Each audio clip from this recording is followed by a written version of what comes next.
বাড়ির বাইরে অনেকে গণেশ লাগায়, অনেকে হনুমানজি লাগায়। আমি যেটাই বলি সেটা হচ্ছে বাড়ির ভেতরে থাকবে। কেন কি, সে তো ওয়াচম্যান নয়। এই চিহ্নগুলো মেন এন্ট্রেন্সে কিন্তু ম্যাজিক্যাল কাজ করে। অনেকে দেখা যাচ্ছে যে বাড়ির বাইরে বিভিন্ন ঠাকুরের ছবি লাগায়, সেটা কি ঠিক? আমি ঠিক না, বাড়ির বাইরে ঠাকুরের ছবি লাগার পক্ষপাতী নই। কেন কি, সে তো ওয়াচম্যান নয়। সে তো ঠাকুর ঘরে সে তো থাকবে। ঠাকুর ঘরে থাকবে। অনেকে গণেশ লাগায়, অনেকে হনুমানজি লাগায়। আমি যেটাই বলি সেটা হচ্ছে বাড়ির ভেতরে থাকবে, যাতে বাড়ির ভেতরে যে বাস্তুটা সেটা কারেক্টেড থাকুক।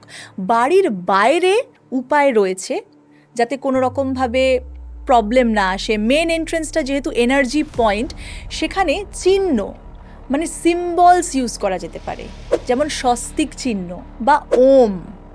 এই চিহ্নগুলো মেন এন্ট্রেন্সে কিন্তু ম্যাজিক্যাল কাজ করে, যেটা কোনো নেগেটিভ এনার্জিটাকে ব্লক করছে। তো সেইটার জন্যে ঠাকুর দেবতার ফটোর থেকেও ইম্পর্ট্যান্ট সিম্বলস ইউজ করা।